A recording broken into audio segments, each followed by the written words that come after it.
And so I remember thinking, that's what the problem is the addiction's winning and and the family's left in the dark. So early on in my recovery, I remember thinking, I remember marching to my boss one day, wanting to let her know this is a problem. Like, we've got to fix this. The family not knowing what's happening. And she said, you just can't tell the family the truth. Meaning you can't disclose the patient's private information if they choose to leave. And I thought, that's treating addiction as if it's a choice. And what I had just experienced was not a choice. So the catalyst was I took a job working on call doing overdose intervention in the emergency room. And in that job, we started engaging a lot of people post overdose, which brought me to a lot of people asking me to talk to their family.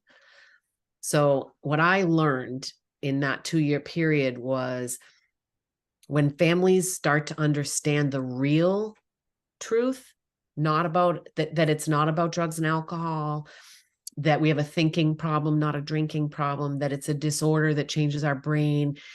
But I don't mean just intellectually understand. I mean, understand to the point where your behavior changes. Right. Then people started to experience recovery. And the narrative in the world is there's nothing you can do. That's not true. Mm-hmm. The narrative is they have to want it. That's not true. It's not true that we have to want it. We can be brought to water and we can be made thirsty, right? You can't lead a horse to water, but you can certainly orient the setting around them to increase willingness, to increase wanting. And I didn't know that. The narrative is for family is just work on yourself. And that is definitely not untrue. That is very true, but there's more. There's more to it. There's a way to orient our loved one to have a far better chance of success. It's, intervention is really the term or one term that's used. But so that's how Tipping Point started. I was working on this 2-year grant funded position doing overdose intervention, started a support group because I saw the families showing up as angry, hurt, confused, and bitter. Understandably, right? We know that. Mm-hmm. But I realized I, as an alcoholic, was angry, hurt, confused, and bitter. And if that's what if that's what I'm around, that doesn't equal recovery. That equals more pain and confusion. And so one day we discovered all these people's loved ones were getting sober. And people were referring to what we were doing as Al-Anon on steroids, or 100 Al-Anon meetings in an hour. So it's certainly not replacing Al-Anon. It's an important component here, but we're answering questions. We're explaining. And so families were shifting their behavior, their response to the alcoholic. And literally 100% of the people we were working with, their loved ones were sober and thriving. And, I tried to ignore it for a while because it felt like a really big ask. It was really clear to me that there was something missing. I started looking for it. Who's educating families? And what we discovered over the last 5 years is there's a whole framework to this.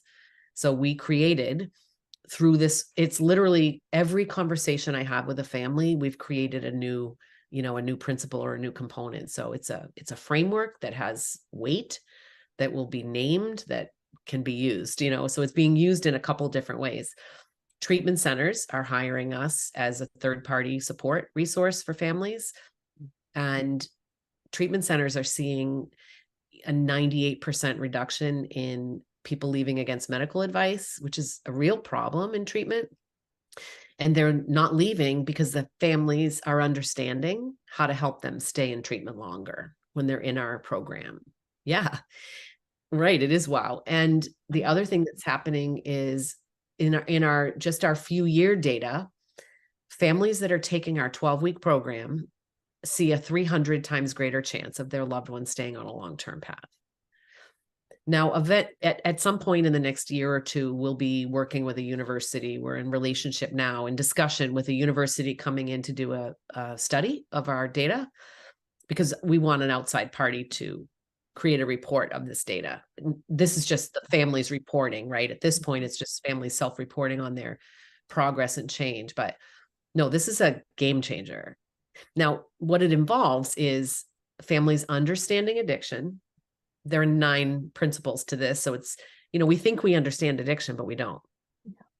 So what I say to people is, if you think you understand addiction, you probably understand a small piece of it. There's a lot more to understand. And then the second component is, we need to understand us as a family system. We need to understand, what are the ways that I have become entangled?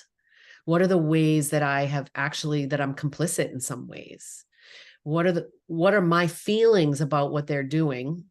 And how can I manage those in a way that keeps me over in my lane? And once we understand the alcoholic and understand ourselves a little more, then we have 2 paths.